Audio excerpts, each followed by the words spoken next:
a trop de dingueries qui sont en train de se passer sur Roblox et personne n'en parle. Et là je dois vous parler de ce qui est probablement la pire semaine de l'histoire de Roblox. Et j'exagère même pas hein. Ah non, parce que d'habitude quand on parle de drama sur Roblox, c'est pour une mise à jour ratée ou un item UGC trop cher. Mais là, on est sur un autre niveau. On a des gouvernements entiers qui attaquent la plateforme de l'une des plus grosses entreprises du monde, qui est juste Disney, qui refuse officiellement de bosser avec eux pour des raisons de sécurité, et d'un retournement de situation complètement fou avec la Russie de tonton Poutine. En gros, c'est très simple, Roblox est en train de se faire attaquer de tous les côtés. D'un côté, ils essaient de faire bonne figure avec les interviews du patron, et de l'autre, ils se prennent des procès énormes pour des pratiques trompeuses. Alors si tu pensais que la modération était trop stricte parce que tu te fais bannir pour avoir dit bonjour, mais attends de voir ce qui va leur tomber dessus. Et là, on va commencer direct par le gros morceau. Tu te souviens peut-être de la Floride et du Texas qui avaient déjà commencé à attaquer Roblox. Et bien malheureusement pour Roblox, la liste est en train de s'allonger. En seulement quelques heures, littéralement le même matin, 2 nouveaux États américains ont décidé de sortir la mitrailleuse. D'abord, on a la Caroline du Sud. Le procureur général là-bas, il s'appelle Alan Wilson et il a lancé une enquête civile. En gros, il a envoyé une demande officielle à Roblox pour dire « Prouvez-nous que vous ne mentez pas aux parents sur la sécurité ». En gros, ils veulent savoir combien d'enfants sont ciblés par des pubs, comment la modération fonctionne vraiment et si Roblox ferme les yeux sur les prédateurs. Et comme si ça ne suffisait pas, 2 heures plus tard, bam, l'État de l'Iowa débarque avec un procès direct. La procureure générale Brenna Bird rentre dans Roblox comme si c'était un prédateur. Elle accuse Roblox de créer, je cite, un terrain de reproduction pour prédateurs. Les mots sont ultra violents. Mais ça, c'est une façade parce que le vrai problème, c'est là que ça devient intéressant, c'est que ces États accusent Roblox de pratiques commerciales trompeuses. En gros, Roblox passe son temps à dire notre plateforme est super sûre, on a des garde-fous, on protège vos enfants. Et l'Iowa répond non, c'est faux et vous le savez. Ah oui, ils sont comme ça aux États-Unis. David Baszucki retourne à la niche. Allez hop. Mais il y a un détail qui tue dans le dossier de plainte. Roblox dit souvent qu'ils prennent des actions rapides, souvent en quelques minutes, contre le contenu inapproprié. Mais bon, on va pas se mentir, on sait tous que c'est du grand n'importe quoi. On a tous vu des jeux ou des comptes bizarres rester en ligne pendant des semaines. Mais bon, si on regarde l'historique de Roblox, vraiment c'est pas très réactif. Parce qu'il a fallu environ 4 millions de minutes à Roblox pour réagir au problème de Mip City à l'époque. On est loin des quelques minutes promises, non? Donc là, on a la Floride, le Texas, le Kentucky et maintenant la Caroline du Sud et l'Iowa. Bientôt, on aura tous les États des États-Unis, hein, ce sera plus simple. Ça commence à faire beaucoup de monde qui frappe à la porte de David Bazouzou. Et comme si les procès ne suffisaient pas à ruiner l'ambiance au QG de Roblox, on a eu une autre bombe médiatique et celle-là, elle fait mal à l'ego. Parce que le magazine Variety a sorti un rapport explosif sur Hollywood et le jeu vidéo. Et dedans, on apprend que Disney refuse catégoriquement d'avoir une présence officielle sur Roblox. Et pourquoi c'est un choc? Parce qu'il faut être honnête, le public de Disney et le public de Roblox, c'est littéralement les mêmes personnes. Je suis sûr que les gamins qui vont voir Zootopie 2, ils pensent que c'est des brainrot tellement ils sont matrixés par style brainrot.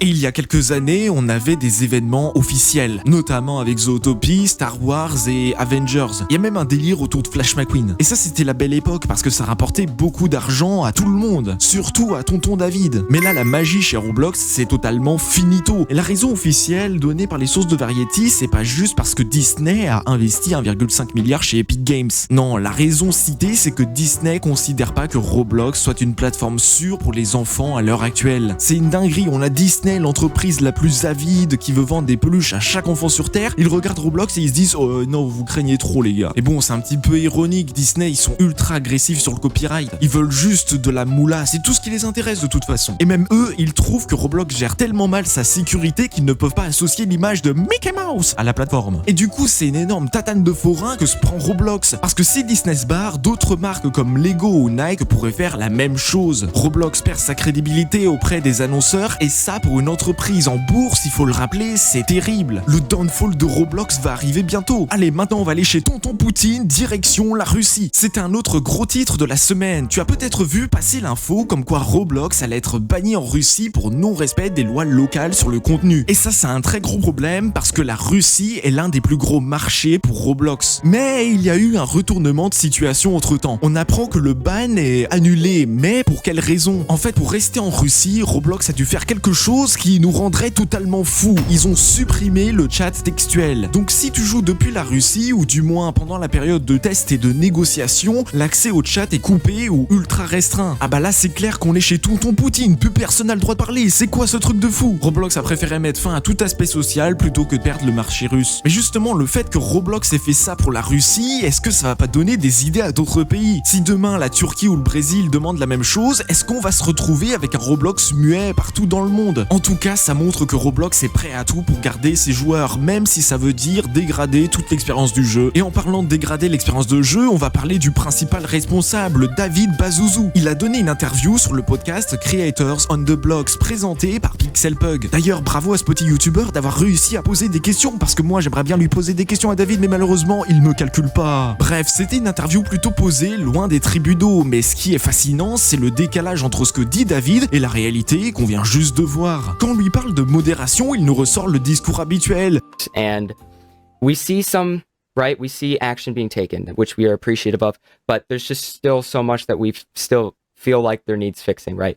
For one, AI moderation. Roblox heavily relies on AI moderation, and there's been stuff of people being wrongfully terminated and stuff being overlooked. And then the AI age estimation update, which just came out. So we're just curious, is there any plans to, why AI specifically? Why so heavily on that with moderation? And is there any plans to kind of fine tune that? We're definitely not perfect on this. We are getting better and better and better and better all the time, but you are right. Every once in a while we get it wrong.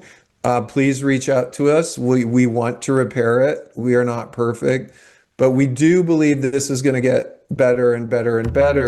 Blablabla, bla bla, on utilise l'IA, on apprend, ça s'améliore, voilà, on est les meilleurs chez Roblox. Attends, parce que ça, c'est pas le plus important, non, il parle d'un système du futur où, au lieu de bannir les gens, on leur donnerait des petits coups de pouce, genre des avertissements pour les remettre dans le droit chemin, tu vois. Bah, c'est vrai, imagine tous les enfants qui insultent des mecs qui volent leur brain rot et puis ils se font bannir à vie. Bah, alors là, Roblox, c'est plus le stonk, là, c'est la fin du monde. Mais quand on sait que dans le monde réel, il y a des états qui poursuivent Roblox en justice parce que justement, le système est pas assez fort, c'est un peu du n'importe quoi ce qui nous sort David. Il dit que les problèmes de sécurité sont souvent exagérés sur les réseaux sociaux et ils ne représentent qu'une infime partie de la plateforme. Ah, c'est peut-être vrai statistiquement pour David, mais quand Disney refuse de travailler avec lui, c'est que le problème est plus gros qu'un simple tweet de rageux. Donc là, on a d'un côté les États-Unis qui commencent à vraiment faire du mal à Roblox, Disney qui les boycotte publiquement pour manque de sécurité, on a la Russie qui les force à couper le chat, et la question c'est est-ce que Roblox va mourir? Attendez, je vais spoiler un truc, non, je pense pas. En fait, ils ont trop d'argent et trop de joueurs. Mais leur réputation est en train de prendre un coup et il sera très difficile de se relever. Ils ne peuvent plus juste dire trust and safety et espérer qu'on les croit. Les preuves s'accumulent contre eux. Alors dis-moi en commentaire ce que t'en penses. Est-ce que Disney a raison de boycotter Roblox? Est-ce que tu penses que les procès vont changer quelque chose à la modération? Bref, si t'as aimé ce petit résumé à la Ego Decrypt, tu peux mettre un pouce bleu pour me soutenir et t'abonner si tu veux voir d'autres vidéos comme celle-là. En tout cas, tu peux me dire en commentaire ce que t'en penses. Allez, c'est ciao!